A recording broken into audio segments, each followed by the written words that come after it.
Apa itu neraka? Ya. Ada beberapa hadis yang menerangkan tentang neraka. Inti dari neraka itu adalah secara bahasa yaitu adalah api. Ya. Setiap dibahas tentang neraka pasti itu berkaitan dengan api. Nah, ada sebuah hadis yang menjelaskan bahwa api dari neraka itu warna hitam.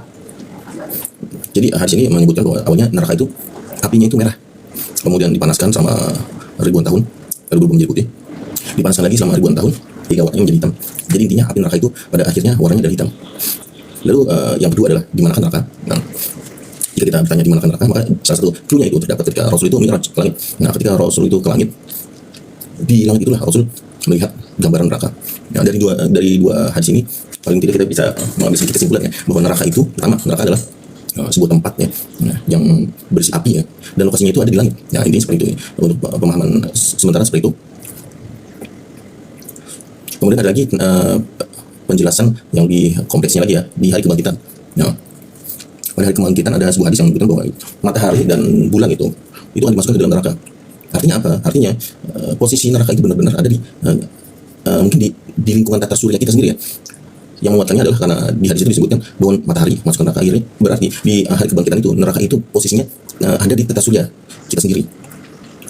Lalu ketika Rasul ke langit juga melihat neraka. Nah, jadi secara garis besar ya posisi neraka itu ya mungkin di galaksi Bima Sakti itu sendiri, intinya di dalam galaksi ini sendiri.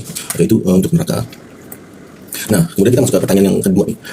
Kalau kita membaca di Al-Quran ya, itu sering dijelaskan tentang neraka dan dijelaskan juga tentang jahanam. Tempat mereka kembali dari jahanam. Nah, mereka akan disiksa di dalam neraka. Apa beda antara neraka dengan jahanam? Seperti itu. Nah, kalau kita kaji secara bahasa, maka neraka itu nar api ya, lebih ke api, sedangkan jahanam itu artinya itu adalah apa ya? Tempat terdalam, gelap dan menakutkan. Nah, jahanam itu artinya lebih ke arah situ ya. Kalau kita ambil kesimpulan dari dua kata ini ya, antara nar dengan jahanam, neraka dengan jahanam, maka seolah-olah itu neraka itu seperti esensi, sedangkan jahanam itu seperti entitas. Jadi pada dasarnya apa yang dikatakan tentang surga dan neraka itu entitasnya, namanya itu sebenarnya adalah jahanam ya. Hanya saja ketika digambarkan tentang esensi jahanam itu esensinya apa ya, di situ digunakan kata nar, neraka. Jadi seperti itu ya, seperti neraka itu jadi sebutan yang lebih pas ya mungkin antara surga. Nah, ibaratnya surga dan neraka itu, surga itu seperti Firdaus ya, surga itu seperti Firdaus, sedangkan neraka itu jahanam. Apa esensi surga? Esensi dari surga itu adalah apa ya, jannah tertutup. Jadi di esensi dari surga itu adalah penuh dengan pepohonan ya esensinya, sedangkan jahanam esensinya adalah nar, penuh dengan api. Jadi kita bisa membedakan antara jahanam dengan nar ya. Kalau diartikan di Indonesia sama-sama neraka ya, tapi ada perbedaan. Perbedaan seperti itu. Jahanam adalah entitas, sedangkan nar itu esensi. Ya, seperti itu bedanya.